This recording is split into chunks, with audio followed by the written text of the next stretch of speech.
Hi friends. I'd like to talk about something that I've noticed becoming a huge detriment in society to spiritual development and growth. It's harmful to becoming enlightened. And that is this superiority complex and the need to be right. The idea of virtue signaling. So, virtue signaling seems to be a big thing lately where people think they're right. They think they're superior. And it goes both ways. I see it a lot, mostly in the mask category, where people who wear masks think that they're superior because they think they're protecting themselves and others somehow.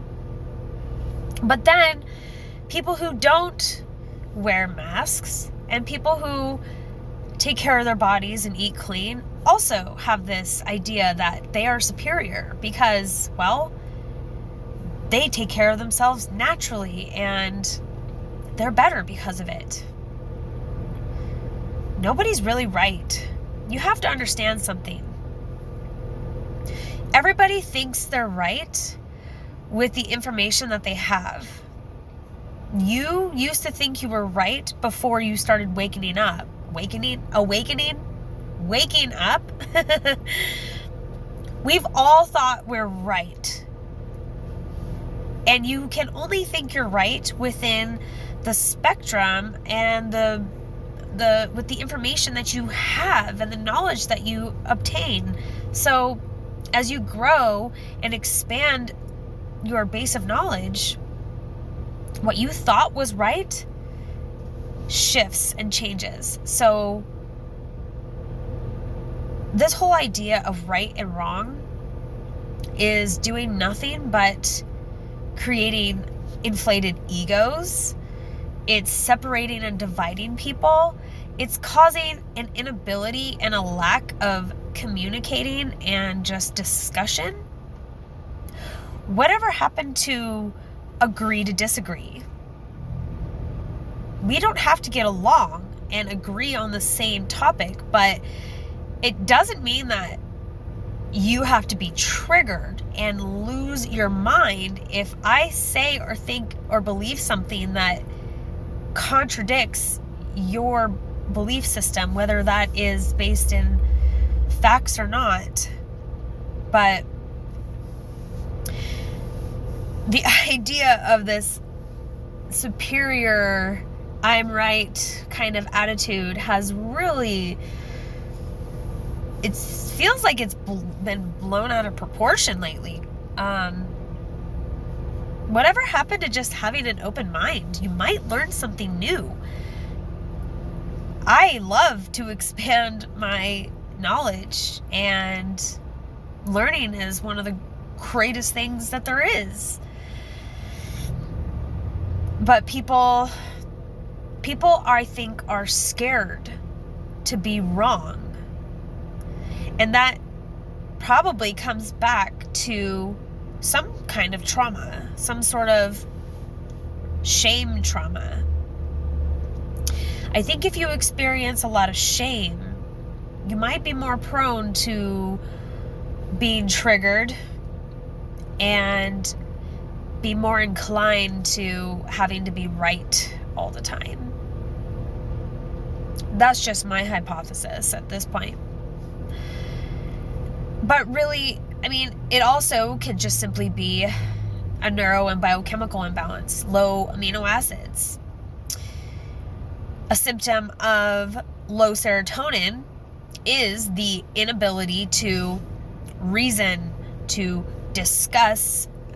They dig their heels in the ground. They're very hard-headed. When anybody who is low in serotonin is going to be more argumentative and just more difficult to converse with. They think they're always right. So do we really just have a huge epidemic of amino acid deficiency on our hands? Probably. Highly likely. And this is something that's so easily repaired, but nobody even knows about it. Nobody even knows that. I mean, I know a lot of people know about amino acids, but they don't really understand them and the relevance and the importance of it. So it also takes a lot of humility to be able to be wrong. Nobody really likes to admit they're wrong. But that's when you learn. That is when you experience the greatest lessons, is when you're wrong. So I don't think lessons are a bad thing. I highly regard learning and lessons, and being wrong is fantastic. Because guess what? I just learned something new, right? So what do we do about all this? I mean, it has to start with you. It has to start with you being able to not see things eye to eye with somebody else and being okay with that. First of all, if we just allow things to be as they are, everything is so much just easier and smoother. Just see things simply as they are without assigning meaning.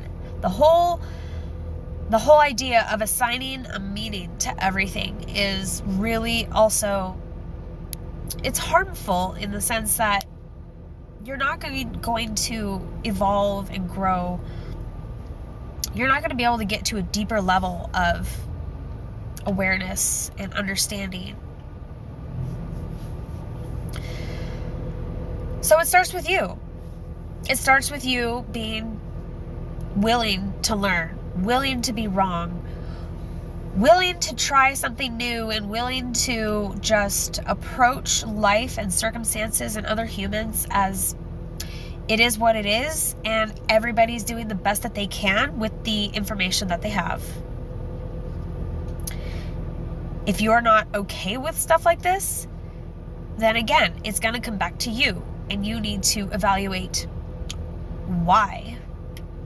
Why am I triggered? Why am I getting angry? Why do I feel the need to be superior and to be right? There's probably something a lot deeper going on there.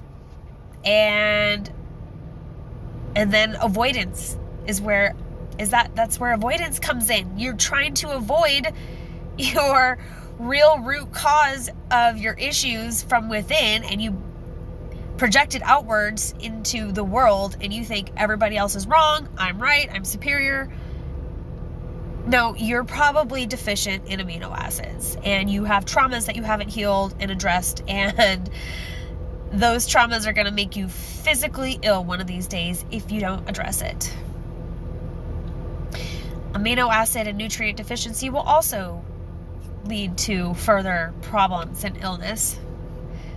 I highly recommend researching tryptophan if you're going to research any one amino acid, and research serotonin and how that's like the happy chemical. And you really are going to have a hard time expressing and feeling joy and happiness when you don't have serotonin. So start with the tryptophan, start with yourself, and just being observant in your reactions and how you think about others and situations and circumstances. And let's all just try to be neutral.